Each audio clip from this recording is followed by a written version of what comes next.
You were born with individual strengths and a unique purpose. Don't let fears, false beliefs, or life's happenings diminish your influence. It's time to live and lead for impact. Host Kirsten Ross, expert of transformation, will help you defeat the drama and overcome the trauma that can stop you in your tracks. You'll gain focus, find confidence, and take bold action. Unleash passionate, purposeful you. Let's go. Welcome to the Live and Lead podcast. I'm Kirsten Ross, your host. Thank you so much for joining me today. I am so excited because I have Nela Dunato with me. She's a designer, writer, and educator coming all the way to us from Croatia. She's the author of the book, The Human-Centered Brand, a practical guide that teaches service-based business owners and creatives how to create an authentic brand and grow meaningful relationships with their clients.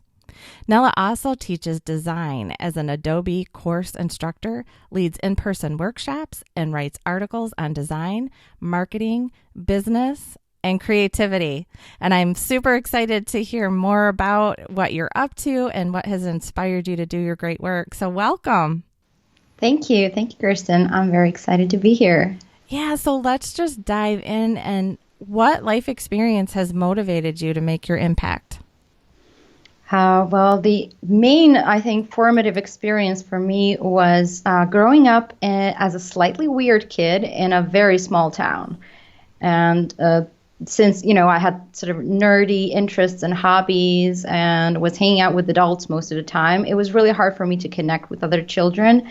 And during my elementary school, I got bullied a lot, not just by kids, but also by some of the teachers, which were obviously not qualified for the job. Right. Yeah. And that the entire time through elementary school, I was feeling very isolated and lonely and like there was something wrong with me that caused all that.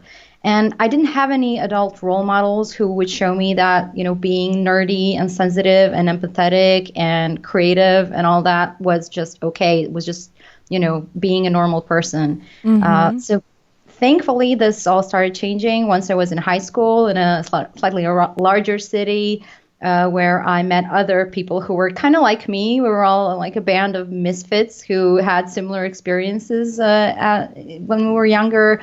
And we bonded over that, but also found a lot of mutual interests. And it showed me that you can find your people, you can find a community in the world who appreciate you as you are, and that there's really nothing wrong with you. So that was something that really inspired me in this trying to, help other people see that they're really okay as they are. And there's no point to kind of wearing a mask and trying to hide who you are, because despite all these difficult experiences, at some point, when you reach out, whether that's online or just find a larger pool of people you can meet, you get together with people who really do appreciate you and love you as you are.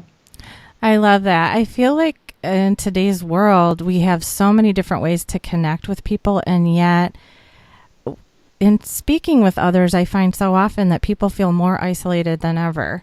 And yet we're designed to live in community, and like you said, you found your people. So we need to find our people. So I love that you are helping people find their people. Yeah. Getting in, I didn't know that was what I was going to do. I didn't really see myself in that role. But, as I'm moving forward, I see that this is where the real value is, in making relationships with people who are on our, might say, who share our vibes, who are on the same level, that we can talk together, that we really have a shared understanding of each other. Great. So if I asked you to kind of put in a few words, what specifically is the impact that you're motivated to make in this world? Well, most of all, I would like to encourage and inspire people to be authentic and true to themselves in their life and in their business.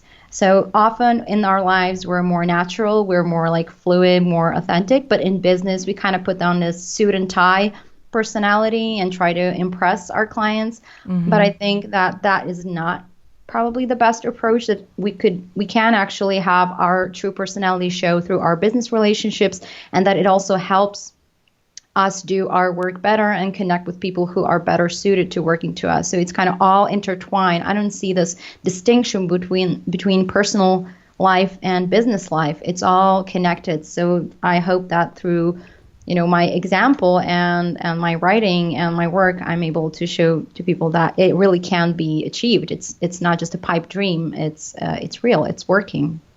And it means we get to do business with people who we like doing business with. It's fun, right? Yeah. Networking and connecting can be enjoyable. I also think back as you were talking, when I first started my business, it was at a time when a lot of people weren't really working from home because, it was like a bazillion years ago. And I remember trying to make my business look bigger. I had multiple emails and multiple phone numbers and departments and all of that. And one, I was not being authentic, but two, it did feel like back then there was a stigma that is no longer there. Absolutely. That people will now feel comfortable, and just so many people are doing that. We don't have to try to. I probably shouldn't have done it back then anyway. But no, I think it's what you had to do. Yeah, it's more it's an established now that a lot of people just have small businesses. So, what impact have you made, if you think back to maybe one or two specific stories of a specific impact that you made that really fuels your passion and kind of gets you through those tough spots? Yeah. Well, one thing that I realized only recently that happened, but which really does help motivate me even now. So about 14 years ago, I used to write a blog about web design, which was quite popular at the time. Mm-hmm. And a couple of years ago, a lovely tech journalist reached out to me for an interview and told me that it was my blog that inspired her to pursue a career in tech. And that was pretty amazing. I had no idea at the time that was what I was doing. I was barely 20 myself back then. But it showed me how something that we don't even think is a big deal can have pretty big consequences to someone else's life. So now I no longer question, is something that I'm doing like big enough, important enough? Every bit that we put out there can influence someone else's life. So that was truly a big, I remember that story with a big fondness and warmth in my heart because it really did change how I view, everything that we put out there. That's so great, because it is so often when you're putting stuff out there, you're not necessarily getting feedback often or from a lot of the people that are gaining benefit from it. So it's nice that you have that great story of inspiration from so long ago too. Yeah. Great. Yeah. So what is the biggest internal or external challenge you've had to overcome, and how did you overcome it? My biggest challenge is the internal one is always second guessing myself. I was, since I described, I was faced with a lot of opposition growing up, and I always wondered, am I crazy or is this world just crazy? And this made it very difficult to trust myself. And on top of that, in my family, I was raised to be a people pleaser because that's what people around me did. Mm-hmm. And learning how to say no and how to feel into my own decisions and trust that they're the right choices for me, that has been a long journey. And I'm not done learning by any means. I'm just getting better at it. And I noticed tremendous difference in how I approach my decisions now as opposed to how I approached them 10 years ago, when it took me years to make very important steps, like starting my business or even choosing this career. I was always kind of overthinking it and putting these kind of barriers in front of myself, which I put them there. They were not actually there, but I was convincing myself that no, that can't be real. I can't be having the right idea about it. But now I'm kind of more leaning into, I feel that this is the right thing, so I know that it is really the right thing for me to do.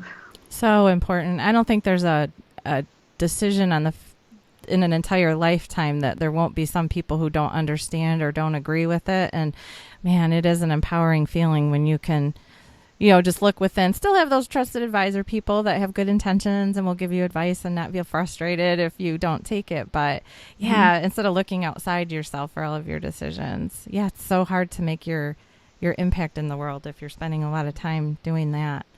I can, I'm sure a lot of people can relate to overcoming the people pleasing. So was there an external challenge as well? Well, I think the big part of this was also, my immediate community, my immediate family, which were kind of very skeptical about me following a creative career. So I didn't feel a lot of support there. It was kind of just going the opposite direction of what everyone else was telling me to do.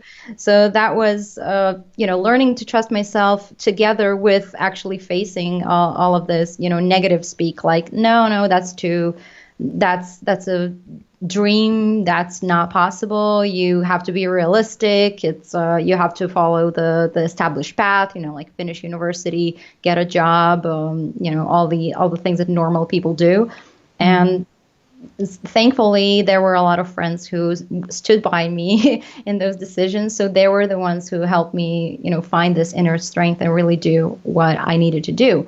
So thankfully, it was like half and half. Some of them were not very helpful, and the others one were super helpful. And I'm really grateful that they were there for me, because if I didn't have that, I'm not sure that I alone would have had the strength to actually do what is right for me. So you had your team, Nela. Yeah, absolutely. They're still you. with me. Yeah, they're still around me, still cheering for me. I love them so much. That's great. That's great. So how do you, and I have a feeling it might be part of your team, Nela, but how do you stay motivated and moving during those tough times? Oh, definitely Team Nela is very important to part of that. And the other part that I find very effective is just having the big vision or the higher intention to anything I do written down, spelled out, and just reviewing it whenever it becomes difficult. So if I work on a big creative project and I'm stumbling, like I'm procrastinating, or I hit the hard part. And what helps me is really just review what my original intention was. Why am I doing this? Like when business wasn't really working in the beginning, why am I doing this? Like, what do I hope to achieve in like 3 to 5 years?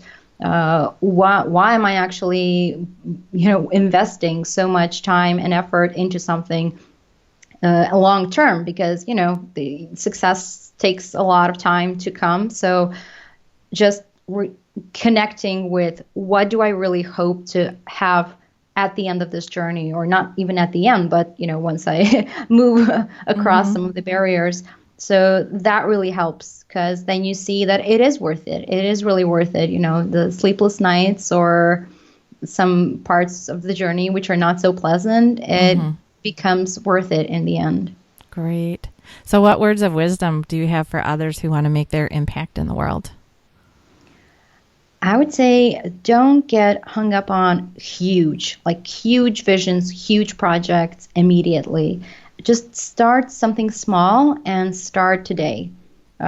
If you want to create a movement, start with a blog or with a weekly video series, or just something small and non-threatening, something you can handle yourself without a huge team, and start building a community around that, because it all accumulates and it grows organically, and it will take you places that you may not even imagine at the moment. Which is what often happens with creative projects. You have something in mind and then something else happens, but that something else may be even better than what you had, what you could anticipate. So just start small. That would be the biggest tip. Just don't wait until you can handle a huge project. Okay. I like that. Yeah. Don't get discouraged if it's not all happening immediately. There was a quote recently, and I'm going to butcher it a little bit, but in essence, it was, instantaneous success that took 5 years. Yeah. Often when we're looking at other people's success, we just see the bang moment or the boom moment, and not all the work and time that it took to build to that point. And so I like that. Start small so that you can consistently do it and just keep building. So underneath that sentence, I hear the word patience, which is Oh, Yes, tough. patience, perseverance. Yeah, because in the beginning, no one will care. Like you won't have a big audience. You may have, your mom and your best friend reading your blog, but over time, your impact really grows. And but it would not have happened if you didn't start small. So it's a seedling that you put in the ground and it grows into a huge oak tree or maple tree or whatever grows in Michigan. So, Yeah, we have those. Yes. yeah, like Yes. Oh, I love that. I love that. So, and you've written a book. So let's talk about that quickly. It's called Human Centered Brand. yeah. The book is essentially it's a brand strategy framework that I explain to people who may not be even familiar with what branding is or who maybe tried other branding approaches that didn't really work for them because it sounded like too difficult or too expensive or they were unable to implement it by themselves. So since I work primarily with people who offer services, I noticed that when you're trying to find clients that you work with directly, you have to kind of brand yourself more authentically. Just put yourself out there in a more intense manner than people who sell products do. So I kind of got all of these experiences that I've had with my business and with my clients and what I've noticed happening in the marketplace. I kind of wrote this 300-page. It's a manual basically, or maybe like a self-guided course that anyone can take and create their own brand from the ground up. So it goes, from your core values up to how you visually present yourself on all the media. So it's something that people can take and really make their own and find a way to apply it that is manageable, so they can actually do their work and this at the same time. So it doesn't take too much time, and they don't necessarily have to like hire expensive brand strategists if this is not in their cards right now. So that's great. So it sounds like it's a step-by-step process, both teaching and then tools to help people discover what they need to discover and then implement. Yeah. I mean, there's a lot of like explaining in theory how this thing works. So if people are not familiar, they can understand it on a really intense level, like to really understand it through examples of other businesses who have done that. And also it has prompts and questions and exercises that people do for their own business. And at the end of it, when they collect their answers, they have this brand strategy, which they can use and implement and really get results from. Well, that sounds like a powerful tool that everyone needs. I tell you, as I get to interview people all across the globe, one common theme, absolutely, and you've shared it today as well, is be yourself, be authentic, don't be someone else. And I do think sometimes that's difficult for people. Like, how do I want to portray myself? Well, wait a minute. Who am I? If I'm going to be authentic, who am I? And then how do you kind of showcase that in this digital world?